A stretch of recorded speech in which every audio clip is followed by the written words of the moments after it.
Okay, hello and welcome to Encounters. Today we are joined by a group of students from the University of Massachusetts who are taking a class in Communication for Sustainable Social Change. Welcome, everybody. And we have two guests today, guests who are local in the sense that they work here at the station, Kayla Creamer and Wendy Bloomenthal. And so the issue of today will be what is Amherst Media about, and what kind of role, what kind of activities are you handling here at Amherst Media? Because we've changed the name of ACTV to Amherst Media for a number of reasons. Can you, to start with, just briefly explain why? Well, we're kind of expanding now to more than just TV. We started out as being mostly programs that we air on television. Now we're starting to do more stuff that's going to go online. We're starting to do a journalism program, so we're hoping to get more written pieces, film pieces. Anybody who's got an interest in photography, they'll be able to share that stuff on our new website. And so we felt that Amherst Media was a better name for us, since we're trying to encompass all of those different forms of media as opposed to just television. Right, so it's no longer only available through the cable network, right. Channel 12, 15 and 17, but also online, and people can access that and watch whatever they want to watch on their own time, so video on demand in a way. But is there more involved in the name change, or is that just a technical thing? More a technical thing, I believe, but I think it was also time, for a little bit of an update. Mm-hmm. We've been ACTV for so long, and a lot of people, I think, will always think of us as ACTV, right. But I think it kind of brings us to a new level, modernizes us a little bit by becoming Amherst Media as opposed to being Amherst Community Television. Right. Yeah, and traditionally the agreement was with the town to schedule and to broadcast the town meetings, mm-hmm. and they are still on, especially on Channel 17 and sometimes also Channel 15. Correct. But more and more programs are being produced locally, sometimes also acquired from elsewhere, and that is becoming a larger portion of the overall programming, right? Correct, it is. So will all the staff be able to support these new ambitious producers, or do they have to find out for themselves how it works and how to do it? Well, we're trying to get more people involved, and part of that is through when we do our camera workshops and our promotions online. I teach the camera workshops and our community Final Cut workshops, and that's one of the things that I really try to encourage, is that anybody who's learning the camera can now go out, produce a piece and bring it in here, and we can share it on TV, we can share it on the website, they can send the link to their friends and they'll be able to see it from wherever they are. So it's something that hopefully people don't have to do a lot of searching to find out about, that we'll be able to kind of give them that information and get them started. And also, even with just the interns here, we're expecting some new intern-produced programs, which is something that I've really been encouraging. Mm-hmm. So we're trying to be very open about, if you've got an idea, by all means, bring it in here. We'd love to see some new content. How can you become involved in ACTV or Amherst Media? As a member, or just in general? Well, as a member, you can come in. We have a membership fee. I believe it's $25 a year. And you can get trained to use our cameras. You can get trained on using Final Cut. We're now also an Apple certified training center, which means that you can come in, do a 3-day long course with one of our Apple certified trainers, take the exam and become Apple certified. Mm-hmm. You get to put the Apple logo on your resume, and you get listed on their website. So if somebody is looking for an editor, they can go through. If your name is on there, they may contact you. It could be potential business. And once you've been trained, you can pretty much go out and get involved, or you can talk to any of the staff here at the station. We can help you, get your ideas together so that you can produce whatever it is that you want to produce. Or we can maybe even get you paired up with people that have ideas if you're somebody who wants to get involved but doesn't really know where to begin, and get you involved with other people who do have some ideas that they want to share. So it takes about a week or two before you are allowed to use the cameras and to produce your own show, it sounds. Yeah, the camera workshop is a 2-night training, so once you've taken the 2 nights worth of camera training, you're free to take out equipment. So we do try to offer those once a month, as well as the community Final Cut courses. Right. Okay, but your major responsibility is to coordinate the taping and the broadcasting of the government shows, Correct. as we call it, right? Yep. Is that fun? It has its moments. I also do a number of other things as well, and one of those is managing the interns. So I work with the interns a lot when covering the government shoots, which that's really where it becomes fun, is I get to know a lot of the interns, get to help them build their skills. The actual finding coverage of the government shoots, maybe not necessarily the most interesting part of my job, but it does have its moments. Yeah, it's part of the agreement we Right. have with the town hall, and in that sense we can't really avoid Right. broadcasting it, and in a way it shouldn't. It should be up there, but from time to time I even fall asleep when I'm watching this. So I take it that there is not too much of an audience on more or less regular times, right? For the government shoots? Yes, right. We actually, you'd be amazed how many people we get that rely on us covering those shoots. If we're late getting something up, or if something's gone wrong, we'll get phone calls and emails from people letting us know that there's something wrong, and we do our best to fix the situation as quickly as possible. But there are actually quite a few people, especially around town meeting time, that rely on the coverage and tune into it. And we also stream it online, which is another big thing now. Right. So we have people who may not even live in the town that are checking in on our government coverage. So it obviously fulfills a purpose then. Right, exactly. If I may, I think Please. there's a couple of nuggets, especially in regards to our government content, in that it provides the best source of kind of instant playback. I mean, there's a number of times that for select board meetings or school committee meetings or something, we get asked for that archived program so that they can create their handwritten minutes or their typed up minutes.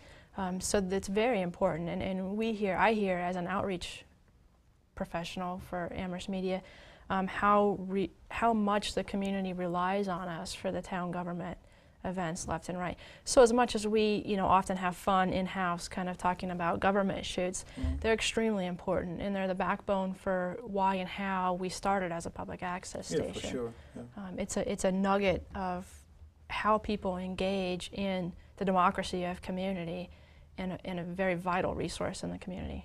I think it's a very actively watched channel. It's in a way, in a nutshell, the way American democracy has developed itself, the town hall concept, and in that sense it's definitely worth preserving and encouraging.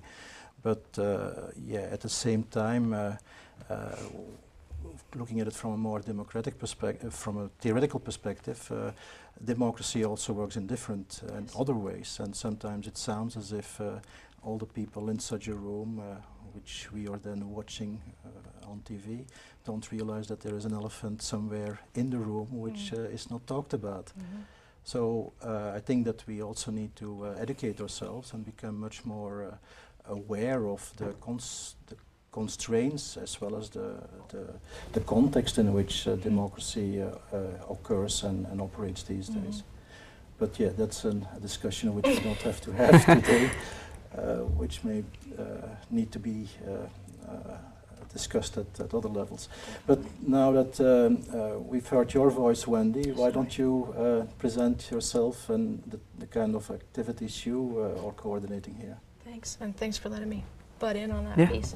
Well, first of all, thanks for having Kayla and I on to talk about the work that's being done here at Amherst Media. We don't very often, I think, find in a good way, we don't find ways to toot our own horn, and we really should, because it's a tremendous resource. Not that we should toot our own horns personally, but as an institution. I moved to the area about 1.5 years ago with my family from the Northwest, and I came from a social worker, nonprofit background, and I have been completely, I still am overwhelmed and amazed at the level of resources that exist within and around this building. If I would have had a resource like this as a nonprofit, social worker, marketing, directing programs, I would have just moved an office desk right in and ran my programs right out of here. So for education, information, engagement, recruitment, it is just nonstop, the potential that's available here. I came in a new position. It was newly created, so I'm the first person to take the seat as an outreach worker for Amherst Media.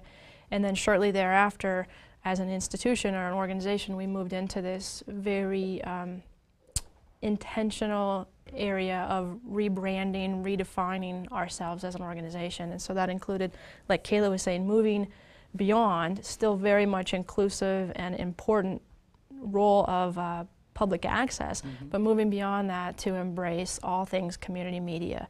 And that includes digital media engagement via cell phones or internet, television, the various ways that technology is rapidly advancing. We hope to stay at or ahead of that line and really be able to, through outreach efforts, be able to get to various mediums and, I guess, publics, if you will, or various communities within our larger community to say, how would you like to engage, and inviting people into that process, training them on those resources, whether that's on the latest and greatest personal computer, whether that's most people, regardless of economic income, most folks in the area have a cell phone. So it's amazing what you can do on a cell phone. Most cell phones now have a camera. So taking still photos and putting up 1 to 5 sentence blurb about an event you're at, or a demonstration, or an event coming up, or you know what I mean? I mean, those are the things that we can post immediately to our online website, which has been a huge part of our growth and an increased kind of community media effort. I think again, moving in addition to, I shouldn't say away from public access, but encouraging people from all ages, from all walks of life, how to get involved, how to not be a bystander. That's my biggest piece. Whether I'm talking to you as a business member, how to promote your business as a nonprofit, how to get the word out about the wonderful and incredible, important things you're doing. I come from a background of working with women, children, and families, and HIV and AIDS, and mental health, substance abuse. So again, if I would have had these resources to use, to have my organization's own webpage linked to Amherst Media, to be able to use Channel 12 and 15 to educate and inform the public about trainings and services and testings and stats, it would have been phenomenal. So it continues to amaze me that our doors we're not just busting at the seams with people rushing in to utilize. And at the same time I say that is starting to happen. So outreach 1.5 years in is paying off. I'm now getting my coworkers saying, slow the horse cart down, Wendy. We don't have quite enough staff to keep up with the kind of input that's coming in. But we say that at the same time that we are thrilled to see it's all happening. We're doing things like the Amherst Community Art Walk is bringing in a whole new audience and people walking through our doors. And once they're in, they realize what's available here and what's available to take out into the community, to follow the things that are important to them, to follow. The Art Walk is a monthly event, right? It is a monthly event. We've generally held our art exhibits on about 2-month cycles. We're pretty subjective on it, being that we're an audit gallery. We just need to answer to ourselves and our board in-house. And the gatekeeping process for how we exhibit our shows is that we come from a public access place, which is about engagement, empowerment, voice. And so we've really sought to put exhibits on display on our community art walls that encourage people to think and to feel and to talk, to engage in dialogue. Again, that whole being more than a bystander in whatever capacity that is. Learning a new art, advancing your skills in a digital art, thinking about social justice, thinking about activism, but doing more than thinking about it, then engaging in dialogue, implementing new things, beginning a new process, a new show, you know, man on the street kind of conversations, new program. I mean, it's just wild. But the artwork is also part of a larger Amherst-based kind of activity, so it taps into other activities which are already available to Amherst it's created people. some wonderful partnerships and community allies for sure. Yeah, and then you mentioned more programming. One of the newer programming I recall is Neighbor to Neighbor, which again has the same kind of flavor to it, inviting locals to talk about themselves or their experience and their way of looking at things, etc. So there is definitely an attempt to diversify the programming. But that all needs to be funded up to a certain point. So how do we get the money to make it happen? May I? Yeah. That's a big question, and there are a number of answers to it. There are a number of arms to that answer. A few things that I would love to touch on if we can, and you can shut me off if I start rambling, is we are seeking to enter into quite a large fundraising process over the next 3 to 4 months. We're trying to get in within this fiscal period, which, you know, I looked at the calendar today. We're tight. It's the middle of April already, so it's a little sketchy. But I think we can do it. We have a good team of people working on a couple of fundraising events. We have put together an underwriting package, so we are planning in the coming days and week to call upon some community relationships and partnerships with the Chamber of Commerce members and local businesses and nonprofits, academic institutions. We are fortunate to have those kinds of relationships. I think now it's time that we call upon those relationships and say, we are an important resource in the community, and how can we continue to promote all the good that you're doing while you continue to promote us being here, being able to do that. So in so doing, there's membership fees, there's, you know, very nominal training fees, and then there'll be these underwriting opportunities to help bookend some really, I think, creative and thoughtful new programming that's coming out. That's one huge part. We are right now also launching this week, actually, this Thursday through the 28th of this month. We're hosting blocks of community need planning surveys. This is extremely important. I think we're in our 35th year as an organization, and I don't know if ever, and if it has been, it's been in over a decade and a half, where we've engaged in a formal community survey process. And we're thrilled to partner with UMass Amherst, and specifically a professor by the name of Martha Fuentes and her graduate student Verity Norman. And we're conducting this formal online survey here at the station, followed by a discussion group where we will hopefully, we will get a report at the end of that. But I think key to kind of how we continue to grow and what that looks like, we need the input from the community. Be you whoever you are, be you a viewer of the channels, if you're the government junkie that can't miss watching Select Board on Monday nights, if you're the Polka Time person that calls us if Polka Time is 1 minute late, we need to hear from these people. We need to hear from businesses. How can we better interact with businesses? What's the shape of future community media, and how does it interplay with your organization, with your business, you know, whatever. So we're really itching and hungry to hear from people. It's vital, it's imperative. We can't do it without input from people, and I really encourage anybody who's watching, as my little plug for, you can call me directly at the station, and I'm inserting people into various spots, and we do have spots left. So that survey and focus group activity or research is needed to get a better understanding of what the audience and what the needs of the community are about, right? And so they will also be the recommendations will be taken on board to direct and steer the future programming, I assume. Future programming, you know, where we move as, again, that kind of community media station. So making sure that we're on a path that the community sees the needs as being on. You know, we hear often that we're this vital community resource, but that needs to be expounded upon. Right. And I think the data also will come back that will help substantiate when we're looking for grants, when we're going to businesses for underwriting. We need to be able to speak with a little bit more dignified data rather than I can come to you and speak from my heart and tell you intuitively how important this place is and the resources are. But as an outcome of this survey and focus group process, we should have a different set of data, you know, more along that combines with the theory that we can put into play to dignify a little bit more what we do, that speaks better to people when you're asking for donations and partnerships and sponsorships. But if I bring it back now to what is typical for Amherst Media, what really is the core of the mission and the values which Amherst Media wants to radiate and broadcast.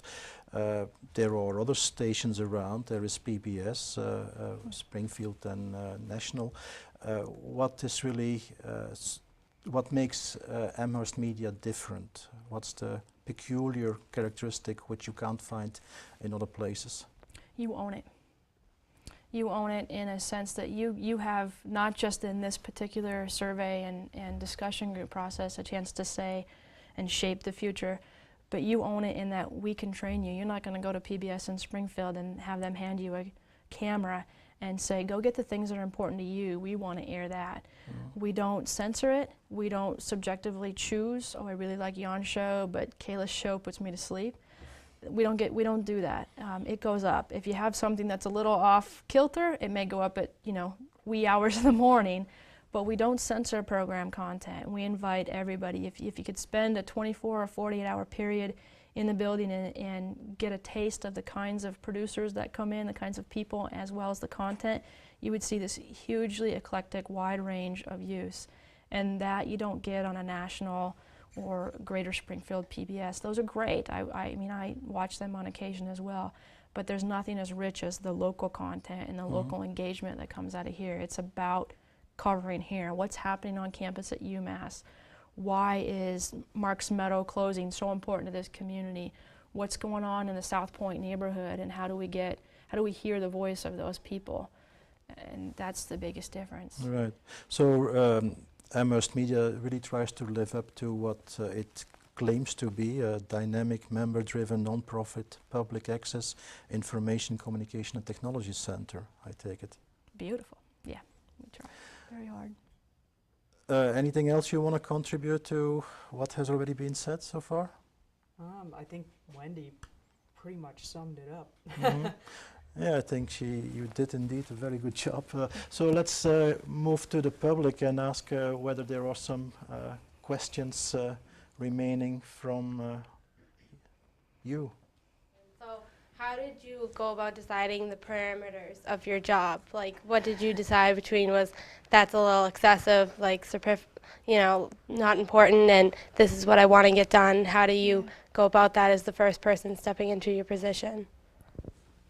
That's a tough question, and I don't mean to sound corny. It's a good question, and everybody would do it differently, and it would probably be done well, I think, no matter who was doing it. But in an outreach position, that's a people-oriented position, right? So naturally you're gonna do better, I think, at going at tackling it in a way that feels genuine to you. And what felt genuine to me, coming from a nonprofit place, and I was thrilled to walk in here and learn that the leadership, being the executive director and the board, supported my targeting specifically, my passions, which are youth, families, and people who usually are, I hate the word, but disenfranchised or disadvantaged for being engaged and hearing what's important to them and what their needs are. And so that's where I've striven to continue to go, and that's not something that happens overnight, especially when you come into a community brand new. You're dealing with needing to establish relationships from the get-go. So the past year and a half really has been about making contact, making relationships, letting people know what Amherst Media is. In 35 years, there is still, surprisingly and unfortunately, a large number of people in the community that don't know who we are, that what goes on inside and because of this building. So a lot of that has been just trying to get in front of as many people as I can in a very genuine way. Does that make sense? Yeah. And I've been really fortunate to be supported in doing that in a way that feels comfortable to me. Yeah, I can confirm I'm also a newcomer to this town and environment, and in general, I share your appreciation for the welcoming, the the overall climate in which you can develop your own issues and ideas. Let me conclude by asking you what's now the next target on your agenda? What is the thing you would like to accomplish as by way of priority? Wow, I collect my thoughts on that question for a minute. You want me to go ahead? Sure. If you have Okay. an answer. I guess my answer at the moment would probably be that I'm really just pushing, like I had said previously, to see new content from our interns and from members. I mean, right now we have a lot of talk shows, a lot of government shoots, and it would be, I think, interesting to see some different stuff. We actually have one of our interns is working on a music program that she's hoping to bring in local bands and have them perform here in the studio, do interviews with them. I've had some other members and interns throw out ideas. We have a new intern that wants to do a children's puppet show in Spanish, which I think could be interesting and new for us. We don't do, I don't think we have any Spanish programming at the moment. And I've gotten all sorts of really cool ideas, and I've seen some great articles going up on our website by some of our journalism interns, and that's something that I'd like to see more of coming from other people, you know, members of the community and interns as well. So I'd say right now that's probably my biggest thing, is to just bring in more content and see people Diversity. being creative. Exactly. Wendy? I would follow on that same suit, or that same kind of spirit, and say I think for me, focused outreach over the next 6 months to a year really is youth and diversity. So it's utilizing our studios, both small and large, to bring in people of color, of different languages, of different content, of various ages, of various topics. So I've just been thrilled to see the amount of outpouring of involvement we get from specifically UMass, but the other colleges are participating. We probably get somewhere in the neighborhood of 100 interns per academic year, I would say. That's probably pretty safe to say. That's substantial. You know, we have some professors in journalism and communications who regularly, like yourself, who regularly bring their students through. So the amount of interest and varied programs and ideas that come out of that is just really exciting and really cool. We recently hooked up with NERI, which is a New England Adolescent Research Institute out of Holyoke, and they've brought, just last week, they brought up 20-some youth who did a spoken word kind of poetry identity process in front of the cameras. It was the first time those kids have ever been in front of a camera, or you know, they got all snazzed up.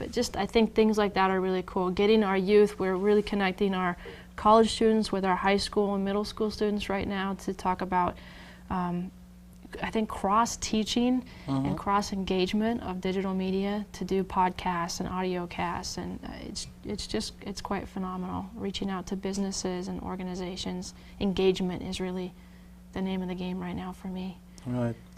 Okay, so still a lot to be done, but already quite a bit achieved, I would say, and keep up the good work. Thank you. And thank you for your interest.